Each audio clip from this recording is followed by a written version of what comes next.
जिले की हलचल। आकाशवाणी लखनऊ से प्रस्तुत है जिले की हलचल। आज सुनिए बागपत और गाजियाबाद जिलों की हलचल। पहले सुनते हैं बागपत जिले की हलचल। आलेख और स्वर है राजीव कुमार का। बागपत लोकसभा क्षेत्र में बड़ौद, छपरौली, बागपत विधानसभा के अलावा मेरठ की शिवालखास और गाजियाबाद की मोदीनगर विधानसभा सीट आती हैं। लोकसभा क्षेत्र में 16,53,146 मतदाता हैं। 26 अप्रैल को कड़ी सुरक्षा व्यवस्था के बीच शांतिपूर्ण मतदान हो गया। इस बार 56.64% मतदान हुआ, जो चुनाव आयोग की अपेक्षा के अनुसार कम रहा है। मतदान के बाद पुलिस प्रशासन 4 जून को होने वाली मतगणना की तैयारियों में जुट गया है। लक्ष्मी चंद पटवारी डिग्री कॉलेज में होने वाली मतगणना में प्रत्येक विधानसभा वार 24 टेबल व 1 ARO टेबल लगाई जाएगी। मतगणना स्थल पर कोई भी इलेक्ट्रॉनिक डिवाइस लेकर नहीं जा सकेगा और 200 मीटर की परिधि में भी किसी को आने की अनुमति नहीं होगी। जीत के बाद कोई भी उम्मीदवार जश्न या जुलूस नहीं निकाल सकेगा। मानदेय या सरकारी नौकरी करने वाले व्यक्ति को मतगणना एजेंट नहीं बनाया जाएगा। जिलाधिकारी जितेंद्र प्रताप सिंह ने बताया कि मतगणना स्थल पर चारों ओर से बैरिकेडिंग कराई जा रही है। छपरौली विधानसभा की मतगणना 25 चक्र, बड़ौद विधानसभा की 22 चक्र और बागपत विधानसभा की 24 चक्र में मतगणना होगी।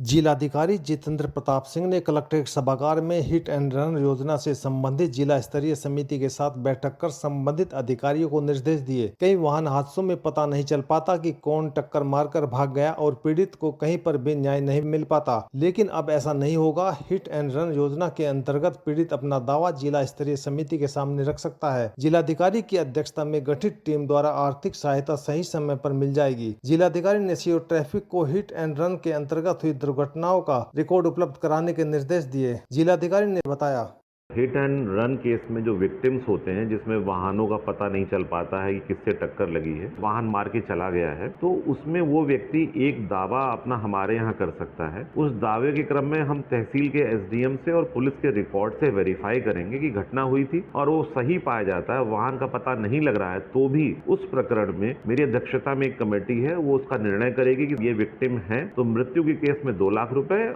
और दुर्घटना के केस में जिसमें सीरियस इंजरीज हो उसमें 50,000 रुपए का उसमें प्रावधान है। सब मेरे स्वीकृति के बाद में जो इस जनपद बागपत के लिए जनरल इंश्योरेंस की तरफ से ओरिएंटल इंश्योरेंस नामित है, तो वहां पे इसका भुगतान किया जाएगा।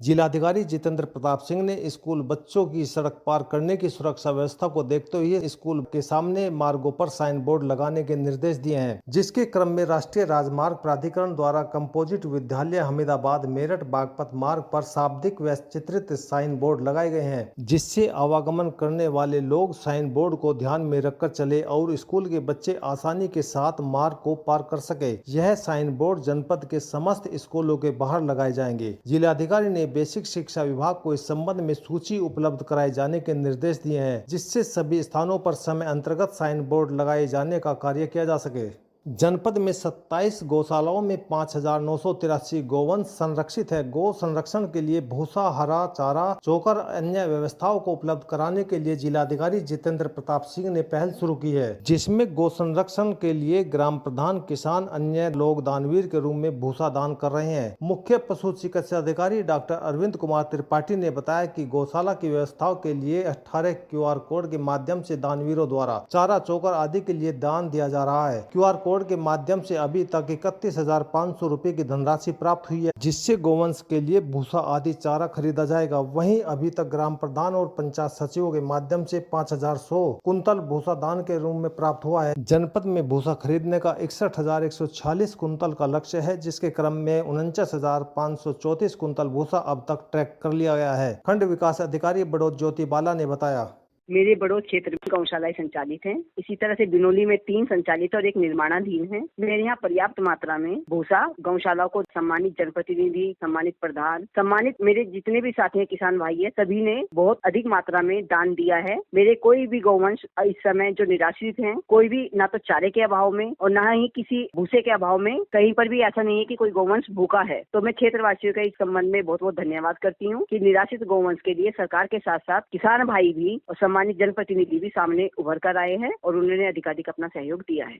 गैंगस्टर के मुकदमे में अपर जिला एवं सत्र न्यायाधीश विशेष गैंगस्टर ने कुख्यात अपराधी सुनील लाठी को 10 साल, नीरज भवाना को 7 साल और सचिन हलालपुर को 5 साल की सजा सुनाई। साथ ही सुनील लाठी पर 1 लाख रुपए, नीरज भवाना पर 70,000 रुपए और सचिन हलालपुर पर 50,000 रुपए अर्थदंड भी लगाया। बागपत जिले की हलचल के बाद आइए सुनते हैं गाजियाबाद जिले की हलचल। आलेख और स्वर है मनोज कुमार शर्मा का।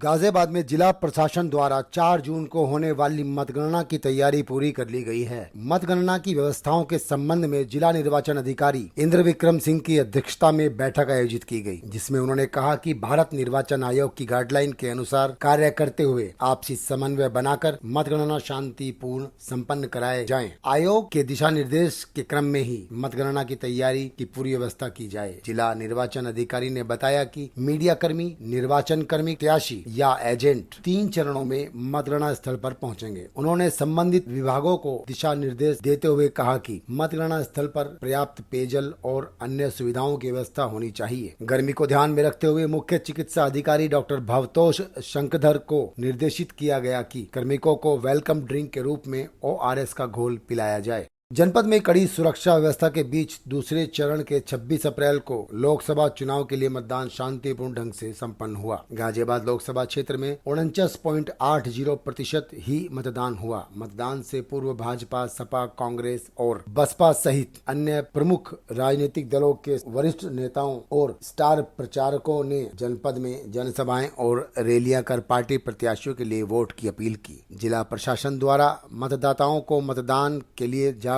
करने के लिए विभिन्न कार्यक्रमों का आयोजन किया गया। नगर निगम सीमा क्षेत्र में रह रहे 1.94 लाख करदाता ऐसे हैं जिन पर 27.75 करोड़ रुपए से अधिक की संपत्ति कर बकाया है। नगर निगम द्वारा 100% करदाताओं से संपत्ति कर जमा कराने के लिए वित्तीय वर्ष 23-24 में अभियान भी चलाया, लेकिन अब तक इन करदाताओं ने संपत्ति कर जमा नहीं कराया। लोकसभा चुनाव आने के कारण संपत्ति कर की वसूली को लेकर चलाया जा रहा अभियान धीमा पड़ गया था। 4 जून को चुनाव के परिणाम आने के बाद 5 जोनों में बकाया वसूली के लिए अभियान चलाया जाएगा। मुख्य कर निर्धारण अधिकारी डॉक्टर संजीव सिन्हा ने बताया कि संपत्ति कर जमा न करने वाले करदाताओं से वसूली के लिए नगर निगम द्वारा अभियान चलाए के बाद भी यदि संपत्ति कर जमा नहीं कराया गया तो बकाया संपत्ति कर की वसूली के लिए बकायेदार करदाताओं के घरों से पानी और सीवर का कनेक्शन भी काट दिया जाएगा। नगर निगम क्षेत्र में स्थित भवनों से लेकर सड़कों, नालों, स्ट्रीट लाइटों, शौचालयों सहित अन्य संपत्तियों का डाटा जल्द ही एक क्लिक पर नगर निगम के अधिकारियों के पास उपलब्ध होगा। इसके लिए सर्वे कराकर भौगोलिक सूचना प्रणाली की मैपिंग का कार्य कराया जा रहा है। सड़कों और नालों की पहचान के लिए प्रत्येक को यूनिक ID नंबर दिया जाएगा। 1 माह में यह कार्य पूरा हो जाएगा। इसके बाद विकास कार्यों में किए जा रहे फर्जीवाड़े पर अंकुश लग सकेगा, तो दूसरी तरफ नागरिकों को पता चल सकेगा कि उनसे कितनी दूरी पर शौचालय, पेट्रोल पंप, मार्केट सहित अन्य सुविधाएं उपलब्ध हैं। नगर निगम सीमा के क्षेत्र में नगर निगम के साथ ही आवास विकास परिषद, GDA, NHAI, लोक निर्माण विभाग द्वारा भी नागरिकों को सुविधाएं देने के लिए सड़कें बनाने, शौचालय बनाने, नालों नालियों का निर्माण कार्य, स्ट्रीट लाइटें लगाने सहित अन्य कार्य कराए गए हैं। अभी तक नगर निगम के पास इसकी डिजिटल जानकारी उपलब्ध नहीं थी। जरूरत पड़ने पर संबंधित विभाग के अधिकारियों को पत्र भेजकर जानकारी प्राप्त करनी पड़ती है। इसमें देरी से विकास कार्य भी प्रभावित होते हैं। अतः सर्वे कर सड़कों, नालों, स्ट्रीट लाइटों, शौचालयों सहित सरकारी जमीनों की भी जानकारी जुटाई गई है, जिसे पोर्टल के साथ ही नगर निगम द्वारा संचालित गाजियाबाद 311 ऐप पर फीड किया जाएगा। नगर आयुक्त विक्रमादित्य सिंह मलिक ने बताया कि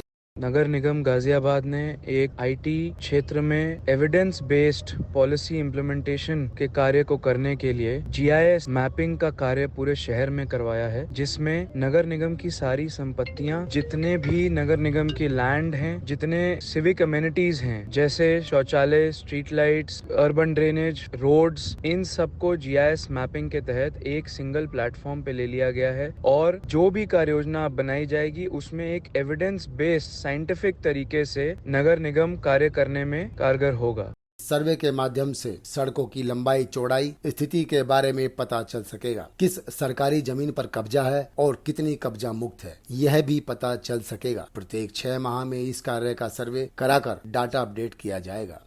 ये था आकाशवाणी लखनऊ के क्षेत्रीय समाचार एकांश द्वारा प्रस्तुत जिले की हलचल का आज का अंक।